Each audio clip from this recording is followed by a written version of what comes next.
I think it goes without saying that one of the most interesting and compelling prospects to come along in an NFL draft in quite some time has to be Texas A&M quarterback Johnny Manziel, who ended up being selected 22nd overall in the first round by the Cleveland Browns in this May's 2014 NFL draft. I don't think there's any question about the fact that this is one of the most discussed, talked about, and debated prospects perhaps in all of NFL draft history. And I truly mean that. And Johnny Manziel is an incredibly polarizing prospect. There's not a lot of middle ground with him. You either really think he is that different type of quarterback that's going to help change the National Football League and become a huge star and maybe someday be one of those cornerstone elite NFL quarterbacks, or you think he is going to totally flame out. He's not big enough, he's got immaturity and off the field concerns, and he's going to be one of those epic all-time busts. Again, there just doesn't seem to be a lot of middle ground with this guy. But at the end of the day, I think the most important question for the Cleveland Browns, for Johnny Manziel, for Cleveland Browns fans, and NFL fans as a whole, is will Johnny Manziel be a franchise quarterback? That's the ultimate question. You know, the draft is come and gone. It's happened. He's got his team, and now it's up to Johnny Manziel and the Cleveland Browns to make the most of this situation and the opportunity. And when you look at Johnny Manziel as a prospect, as a person, as a football player, there are things that indicate to you that he can be a big-time NFL franchise quarterback. And then there are also those things that will concern you quite a bit and make you question or wonder whether or not he really will develop into that, or like I mentioned before, will become just kind of a memorable bust. Now, when I look at the positives in favor of Johnny Manziel becoming an NFL franchise quarterback, I look first and foremost at his mobility, his ability to scramble, his ability to extend plays, his ability to pick up yards with his feet, which I think will become an increasing trend in the National Football League. The NFL will eventually slowly start to shift away from the big statuesque 6'5", 230-pound pocket passer and go to more of that dual threat type of quarterback, because frankly that's what a lot of the prospects coming from the college ranks are now.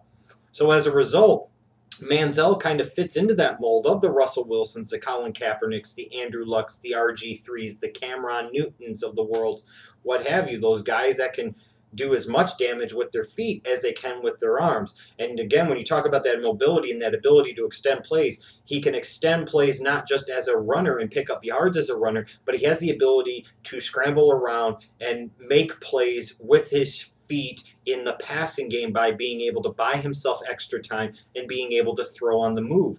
So again, he's not just a runner. He's a guy that can scramble to buy himself more time to be a thrower. And that's something that I think more and more you're going to see NFL teams look for out of their starting quarterbacks. I think he has tremendous field vision, something that wasn't talked about nearly enough with Manziel as a quarterback prospect heading into this year's draft, was his ability to see the field. When I watched him at Texas A&M the past 2 years, I saw a guy that was very good at going through his progressions, very good at going through his reads, a guy that even when he was on the move, didn't just sit there and lock in on one target or one wide receiver. He had the ability to see the whole field, to be able to look off the opposing safety or linebacker. That field vision, again, is something that I look for very much out of a quarterback prospect to determine their success or failure at the National Football League level, and Manziel has it in great abundance.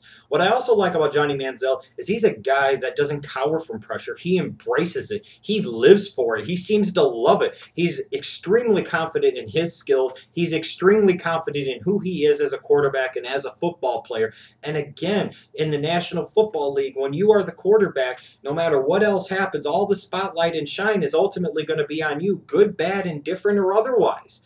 As a result, you need a guy that isn't afraid of that pressure, isn't afraid of that spotlight. And Johnny Manziel certainly, sure as hell isn't afraid of anything, in particular getting that pressure. He seems to thrive on it. He seems to love it.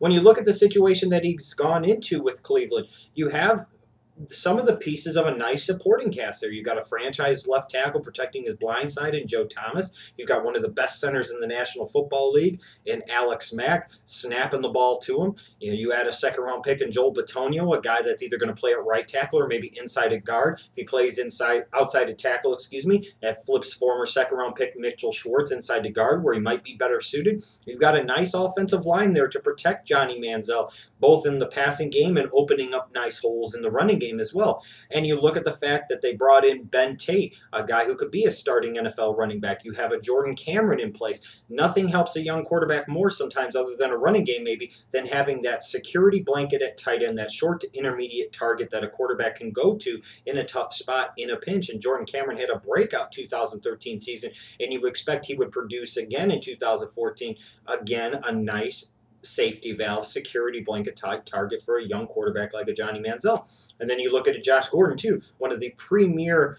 outside wide receivers in the National Football League. Now, granted, he might miss the entire 2014 season because of a drug suspension, but he's still in place, and he is a big-time weapon that not every team has, and not every young quarterback in particular gets to work with. So when Gordon eventually is in the fold, you're talking about having a premier wide receiver, a very, very good tight end, a solid running back, and a nice offensive line in front of Manziel. And what I like about Manziel as well from his game is that he shows me that clutch gene. And that's something else I look at too, is it's not always making every single play. It's sometimes making those big plays when they matter the most. You can have those quarterbacks that throw for all types of yards and do all types of great things, but when it's nut cutting time, when it's shit to get time, are you going to perform like the Peyton Mannings or the Tony Romos, where your performances in those clutch situations are are you going to be the Tom Brady's or the Drew Breeses or the Aaron Rodgers, those guys that show that clutch ability to make those big-time plays in those big-time moments? Manziel seems to possess some of that clutch gene to make those big, important kind of plays like a Colin Kaepernick does for the San Francisco 49ers or a Russell Wilson did for the Super Bowl champion Seattle Seahawks. You need those type of guys that aren't afraid of that spotlight and furthermore can perform well when the pressure is the heaviest. And what I like too about Manziel going to the Cleveland Browns at number 22 is that he's going to have a monster-sized chip on his shoulder. He had a bunch of other teams pass on him, including the St. Louis Rams twice, and hell, even his own team, the Cleveland Browns, determined that a corner was a better player to take at number 8 than a franchise potential quarterback in a Johnny Manziel. So Manziel is going to go into camp, go into his rookie season, start his career off with a tremendous sized chip on his shoulder, which is something that maybe he needed. He needed to be reminded that this is the big leagues, this is the pros. He needed to be perhaps humbled a little bit, and now he needed maybe a little extra motivation, and now he's got it. So there are definitely some pros to indicate that Manziel can be a franchise quarterback, but there are also some concerning areas too. You look at his size and his style of play. This is a guy that's a shade under 6 foot. He's not the biggest, strongest guy in the world. Frame-wise, style of play-wise, reminds me quite a bit of an RG3. You saw what RG3 did as a rookie, kind of took the league by storm a little bit, where they were talking more about him than Andrew Luck out of that 2012 class. But then 2013, after the knee injury late in 2012, he comes back in 2013. He isn't quite the same player, and it remains to be seen how he'll be long term. You have those similar type of concerns about his size and style of play that you did for an RG3 that you do with a Johnny Manziel as well. I also have some concerns about his lack of big-time arm strength. He has maybe enough functional arm strength to make most of the required NFL throws, but is Manziel going to be a guy that could consistently stretch out opposing defenses vertically down the field? Can he really make that 15 to 20-yard deep out throw? Can he make that skinny post throw on a rope when you need to? Can he stretch the field 50 or 60 yards down the field on a 9 pattern or a streak pattern? I'm not sure that he can, so that might lead to opposing defenses being able to come up closer, and it will narrow the gaps in those zones that Manziel faces from these opposing defenses, and that could be a concerning area as well. I also look at the fact that while he's got Joe Thomas and Alex Mack and Ben Tate and Jordan Cameron, and at some point in time, hopefully a Josh Gordon, he has some help. I'm still concerned he doesn't quite have all that he needs to really succeed at the NFL in terms of help on the offensive side of the football. Other than a Josh Gordon, who, like I mentioned before, might not play at all in 2014, the Browns, and I will emphasize this again, I don't care who they brought in free agency or what anybody thinks, they have nothing at wide receiver. If you're sitting there as a young quarterback and you're looking and you see that you could be throwing to a guy like an Earl Bennett, that doesn't make you feel very good about your chances of success in 2014. The bottom line is the Cleveland Browns need to get this kid more help. You need to give him all the pieces, all the tools you could possibly can to help him succeed. Because right now, frankly, while there are some attributes and some pieces there, there's not nearly enough. The cupboard's not full enough, if you will. And sometimes I have concerns about Manziel, too, when I think about him as a prospect, because I see a guy that maybe wants to act like he's an NFL star and get the treatment like he's an NFL star. But I wonder if he's really, truly going to work to become an NFL star to validate and justify that treatment. This is a kid that came from a very privileged background. This is a kid that maybe has a bit of a bratty streak, a bit of a I've got it all in my hands type of streak. And I have some concerns about whether or not he's just going to expect that star treatment for the beginning, or if he's actually going to work to truly become a star. And then ultimately, too, the biggest con of all, perhaps, is the fact that he went to the Cleveland Browns. You look at the other quarterbacks that drafted in round one since they came back into being in 1999. The track record hasn't been very good. Tim Couch, Brady Quinn, Brandon Weeden. And the last two in particular haven't been any damn good. And those last two were acquired in a similar way to Johnny Manziel in 2014. There was another player taken earlier. In 2007, it was Joe Thomas. In 2012, it was Trent Richardson. The quarterback waited until pick 22, and so it's like, is it going to be third time's the charm, or is it history repeating itself for the Cleveland Browns? I just question whether or not this organization is the right place for a Johnny Manziel to go long-term, because are they going to do the right necessary things to provide him with the proper infrastructure, proper support, and the proper help to ensure that they get the most out of his varied and vast skill set? Now, my conclusion is this, is that the Cleveland Browns must give him more help. They must give him more tools to succeed. They must give him more weapons to succeed. They have to do this. Because right now, when you look at that Cleveland Browns organization, he doesn't have enough help. Just period. They do not have a championship contending offense by any stretch of the imagination, especially with the Josh Gordon being out for maybe all of 2014. You're bringing in guys like a freaking Earl Bennett. Ugh. That's going to be your guy. That's going to be one of Manziel's counted on weapons on the outside. Oopsie daisies. They got to get him more help in the next couple of drafts. It's got to be, as much as anything else, about helping Johnny Manziel succeed. Manziel's got to learn when and where and why to the what he does. Like, there's going to be times where he's going to have to realize he can't sit there and just take on a 260-pound linebacker head on. He's going to have to learn how to hook slide. He's going to have to learn to more effectively run out of bounds. Maybe sometimes it's better to just throw the ball away as opposed to scramble around like a madman and potentially make a really bad play. He's got to be a little more calculated in his game in terms of the risk that he does take, because he has that intangible of being able to pull that rabbit out of his ass, but sometimes that could bite you in the ass too. See what Brett Favre did for many years of his career. A Manziel must also learn, I think, to treat the NFL as a profession, not just a hobby. It's not just about being a star and enjoying all the perks that come with being an NFL starting quarterback off the field.